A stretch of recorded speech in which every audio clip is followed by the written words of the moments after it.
Баршаңызға қайырлы күн, құрметті оқырмандарым. Бүгін өте осындай дәмді, керемет, тез дайын болатын торт дайындайтын боламыз.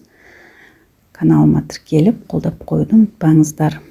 Ең алдымен осындай ыдысымызға 3 жұмыртқаны жарып, үстіне тұз салып, шекер салып, венчиктің көмегімен осылай жақсылап араластырып аламыз. Және ванилин саламыз міндетті түрде, дәмі өте әдемі болады. Крем дайындап жатырмыз қазір біз.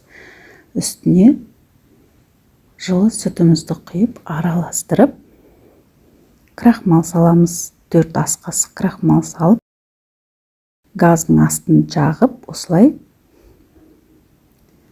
қоюланғанша араластырамыз. Міне осындай қою пайда болған кезде газды өшіріп, майды салып, оны ерігенше араластырамыз. Міне осындай әдемі пюре тәрізді болып шықты. Креміміз әдемі болды. Бетін осылай пакетикпен жауып, бетіне тигізіп, суланып кетпеу үшін осылай суығанша қоямыз. Және осындай кез келген ыдысымызға желінбей тұрған печеньелерді сүтке батырып, ыдысқа орналастырамыз.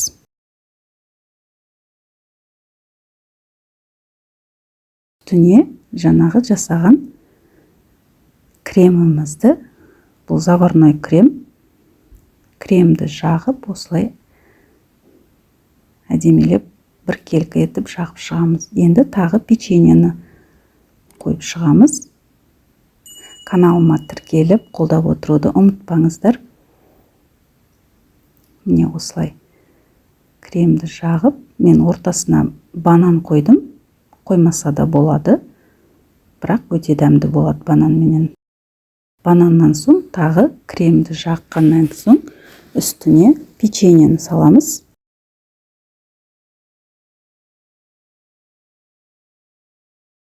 Тағы крем жағып, осылай чередовать етіп, барлығын жағып қойып шығамыз. Описание бөліміне барлық керекті ингредиенттерді қойып шығамын. Өте дәмді болып шығады. Үйде тұрған, балалар жемей тұрған печеньелерден осылай жасап қойсаңыздар, балалар бір шайда жеп қояды. Міне кремді жағып болғаннан соң, ең соңында осылай шоколадпен әсемдеуді жөн көрдім.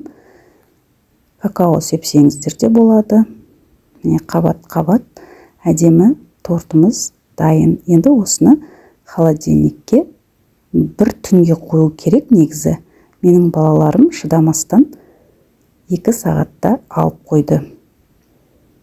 Міне осындай әдемі, жұп-жұмсақ, өте дәмді, тез дайын бола қалатын тортымыз дайын. Мына крем мен печенье өте дәмді үйлесті. Рецепт ұнаған болса, каналыма тіркеліп, қолдап қоюды ұмытпаңыздар.